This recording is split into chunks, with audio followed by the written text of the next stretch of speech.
রাসূলুল্লাহ সাল্লাল্লাহু আলাইহি ওয়াসাল্লামের সিরাতের দিকে আমরা যদি তাকাই, তাহলে বাস্তবে কিন্তু আমাদের সামনে তিনটা পথ থাকে না।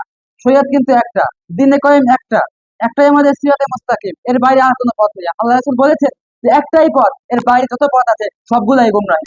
আজকে একটা বিষয় দেখবেন, যখন গণতান্ত্রিক পদ্ধতির যারা যুক্তি দেয় তারাও কিন্তু বলে যে আপনারা বিপ্লব বিপ্লব করেন, যে বিপ্লবের মাধ্যমে তো সমাজে শান্তি নষ্ট হবে। এই হিজরত আমাদেরকে শেখায় আপোষের মাধ্যমে ইসলাম আসবে না, ইসলাম আসবে তার একটা আলাদা পাওয়ার তৈরি করার মাধ্যমে। আলহামদুলিল্লাহ ওয়া কাফা ওয়া সালামুন আলা ইবাদিহিল্লাযিনা আসতাফা, আম্মা বা'দ। আউযু বিল্লাহি মিনাশ শাইতানির রাজীম। বিসমিল্লাহির রহমানির রহিম। ওয়া ইন তুতি আকসারা মান ফিল আরদ ইউদিল্লুকা আন সাবিলিল্লাহ।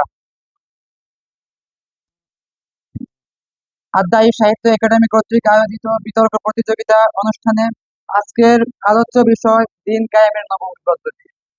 দিন কায়েমের নববী পদ্ধতি আসলে কি, এই নিয়ে আমরা তিনটা ভাগে ভাগ হয়ে গিয়েছি। প্রথমত কেউ কেউ বলেন আমরা নাকি গণতান্ত্রিক পদ্ধতিতে ইসলাম প্রতিষ্ঠা করব, গণতান্ত্রিক পদ্ধতিতে ক্ষমতায় গিয়ে ইসলাম প্রতিষ্ঠা করা হবে। আবার কেউ কেউ বলেন যে দাওয়াত, তাবলিগ এবং ইসলাহে নাফসের মাধ্যমে আমরা ইসলাম দিন কায়েম করব। তৃতীয়ত বিপ্লব বা গণ অভ্যুত্থানের মাধ্যমে ইসলাম প্রতিষ্ঠা করা হবে। প্রিয় উপস্থিতি, আমরা কেবল তর্কের খাতিরেই নয়, আদর্শের খাতিরেও আমরা বিশ্বাস করি কেবলমাত্র বিপ্লব এবং গণ অভ্যুত্থানের মাধ্যমে ইসলাম প্রতিষ্ঠা করা সম্ভব। রাসূলুল্লাহ সাল্লাল্লাহু আলাইহি ওয়াসাল্লামের উপর তার 40তম বছর যখন বয়স অতিক্রম হয়, তখন তার উপর যে দায়িত্ব সর্বপ্রথম অর্পিত হয়, তিনি সমাজে কালিমার দাওয়াত দিয়েছেন, লা ইলাহা ইল্লাল্লাহ মুহাম্মাদুর রাসূলুল্লাহ। এই কালিমাটা আগাগোড়া পুরোটাই একটা বৈপ্লবিক ঘোষণা ছিল। এটা ছিল বিদ্যমান যে সমাজ কাঠামো, বিদ্যমান বিদ্যমান যে জুলুমের রাষ্ট্র কাঠামো, তার বিরুদ্ধে একটা বৈপ্লবিক ঘোষণা। রাসূলুল্লাহ সাল্লাল্লাহু আলাইহি ওয়াসাল্লামের সিরাতের দিকে আমরা যদি তাকাই, তাহলে বাস্তবে কিন্তু আমাদের সামনে তিনটা পথ থাকে না। শরীয়ত কিন্তু একটা, দ্বীনে কায়েম একটা, একটাই আমাদের সিরাতে মুস্তাকিম, এর বাইরে আর কোনো পথ নেই। আল্লাহ রাসূল বলেছেন যে একটাই পথ, এর বাইরে যত পথ আছে সবগুলাই গোমরাহি। দিন প্রতিষ্ঠার পথ একটাই হবে, আর সেটা আমাদেরকে দেখতে হবে আল্লাহর রাসূল সাল্লাল্লাহু আলাইহি ওয়াসাল্লাম তার জীবনে কোন পথটা গ্রহণ করেছিলেন। আমরা জানি রাসূলুল্লাহ সাল্লাল্লাহু আলাইহি ওয়াসাল্লাম যখন সমাজে দাওয়াত দিয়েছিলেন, তখন সমাজে স্পষ্ট একটা মেরুকরণ হয়ে গিয়েছিল। কেউ ঈমানের পথে চলে গিয়েছিল, কেউ কুফরের পথ গ্রহণ করেছিল। যখন তারা কুফরের পক্ষে ছিল, তখন তারা বলছিল যে এই লোকটা ভালোই তো ছিল, হঠাৎ করে তার কি হলো। সে এমন কথা বলে যে কথাগুলো সন্তান এবং পুত্রের মাঝে বিভেদ সৃষ্টি করে। সে যে কথাগুলো বলে, এই কথাগুলো স্বামী এবং স্ত্রীর মাঝে বিভেদ সৃষ্টি করে। সে যে কথাগুলো বলে, এর মাধ্যমে সমাজের শান্তি শৃঙ্খলা নষ্ট হচ্ছে। প্রিয় ভাইয়েরা, আজকে একটা বিষয় দেখবেন, যখন গণতান্ত্রিক পদ্ধতির যারা যুক্তি দেয় তারাও কিন্তু বলে যে আপনারা বিপ্লব বিপ্লব করেন, যে বিপ্লবের মাধ্যমে তো সমাজে শান্তি নষ্ট হবে। এটা মনে রাখবেন, রাসূল সাল্লাল্লাহু আলাইহি ওয়াসাল্লামের দাওয়াতের যে প্রথম যে যে অপরিহার্য যে ব্যাপারটা ঘটেছিল, সেটাই ছিল সমাজের মাধ্যমে একটা বিশৃঙ্খলা তৈরি হয়। এই বিশৃঙ্খলা তৈরি হওয়াটাই বোঝায় যে সমাজে এখন ঈমান এবং কুফরের সংঘাত ঘটছে। সমাজে ঈমান এবং কুফরের সংঘাত ঘটা ব্যতীত যতক্ষণ পর্যন্ত ঈমান এবং কুফর মিশে থাকে, ততক্ষণ পর্যন্ত ইসলাম প্রতিষ্ঠা হবে না, ততক্ষণ পর্যন্ত ফিতনা প্রতিষ্ঠিত থাকে। প্রিয় উপস্থিতি, আমরা যদি সিরাতের দিকে তাকাই, আপনারা দেখবেন যে আমাদের বদর যুদ্ধ ঘটছিল। আচ্ছা, বদর যুদ্ধ কি কোনো গণতন্ত্রের ইশতিহার ছিল, গণতন্ত্রের মতো হয়েছিল? না। আবু জাহেল, উতবা, সাইবা তারা সবাই গিয়ে বলেছিল, মোহাম্মদ আপনি 1 বছর শাসন করবেন, আমি 1 বছর শাসন করবো। কিন্তু এরকম যে গণতান্ত্রিক পদ্ধতিতে আপনি আমাদের সঙ্গে আসবেন, আমরা সবাই মিলে একত্রে করবো। আল্লাহ রাসূল সাল্লাল্লাহু আলাইহি ওয়াসাল্লাম স্পষ্টই বলেছেন, না। আমরা সবাই জানি সূরা কাফিরুনের প্রেক্ষাপট এমনই ছিল। রাসূল সাল্লাল্লাহু আলাইহি ওয়াসাল্লামের সামনে বলা হয়েছিল যে আপনি আমাদের সাথে আপোষ করেন, কিন্তু আল্লাহ রাসূল আপোষ করেননি। ইসলাম কখনো আপোষ করতে শেখায় না, ইসলাম বৈপ্লবিক ধর্ম।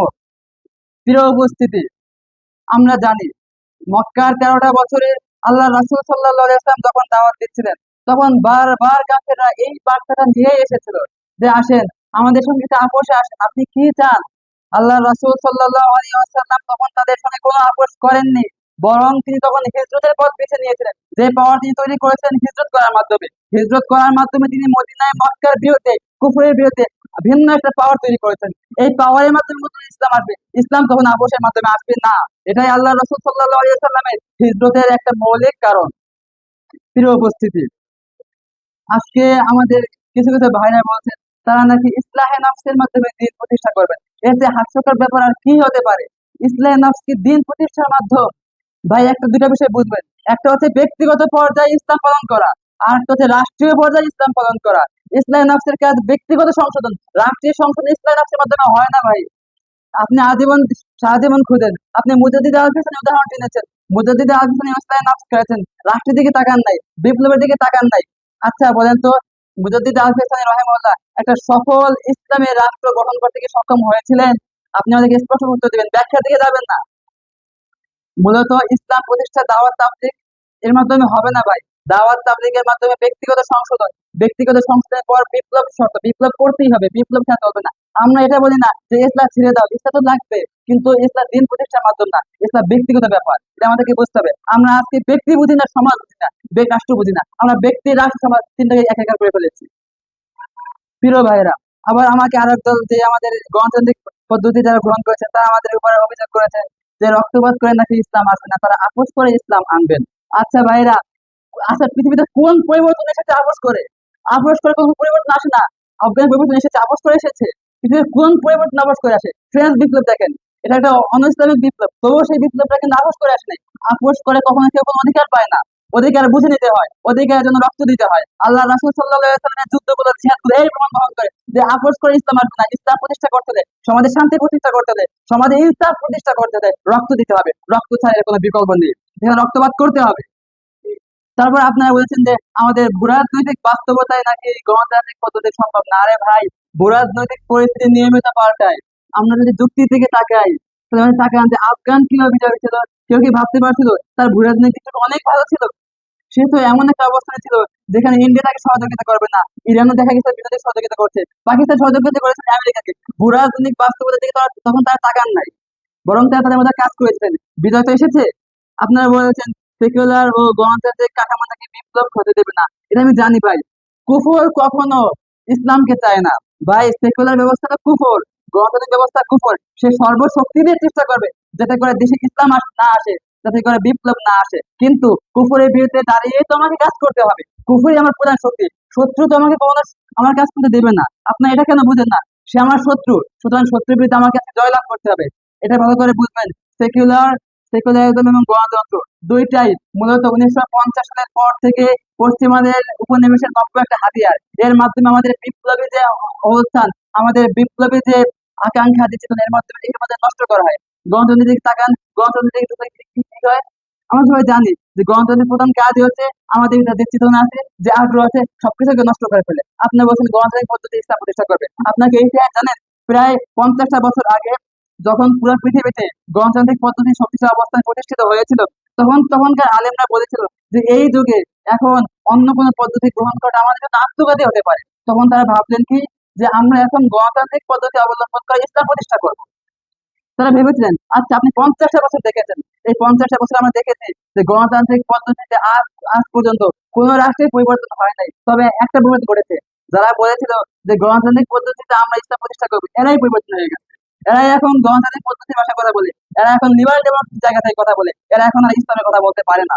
আসলে গণতন্ত্র হচ্ছে আমাদের মন মানসিকতাকে, আমাদের চেতনাকে হত্যা করার একটা মাধ্যম, আমরা সেটা বুঝতে পারতেছি না। প্রিয় উপস্থিতি, আবার আরেকজন বলেছেন যে বিপ্লব করতে গিয়ে মূলত যা অর্জন করতে যাবো তাও হারাবো, এটা একটা ভয় ভাই, এটা একটা ঝুঁকি। আপনারা যা জানেন যে মার্ক জাকারবার্গ, ফেসবুক প্রতিষ্ঠাতা, সেও একবার বলেছিল যে জীবনের সবচেয়ে বড় ঝুঁকি হচ্ছে কোনো ঝুঁকি না নেওয়া। ভাই, ঝুঁকি ছাড়া কখনো কোনো কিছু অর্জন হয় না ভাই। ত্যাগ ছাড়া কখনো কোনো কিছু পাবেন না। ত্যাগের আপনাকে ত্যাগ করতে হবে, আপনাকে ঝুঁকি নিতে হবে। এই ঝুঁকির মাধ্যমে, এই ত্যাগের মাধ্যমে আপনি আপনার পথে সফল হবেন। আমি আমি আবারও বলছি, আমরা কেবলমাত্র তর্কের ক্ষেত্রে বিশ্বাস করি না যে গণ অভ্যুত্থান এবং বিপ্লবের মাধ্যমে ইসলাম আসবে। আমাদের আদর্শ এটা, আমাদের চেতনা এটা। আমরা ইতিহাস থেকে বারবার দেখেছি যত পরিবর্তন আসে সবগুলো পরিবর্তন বিপ্লবের পথ ধরে আসে, সবগুলো পরিবর্তন গণ অভ্যুত্থানের পথ ধরে আসে। কোনো পরিবর্তন আজ পর্যন্ত আবশ্যের পথ ধরে আসে নাই, আসবেও না। আমার তৌফিক ইল্লা বিল্লাহ।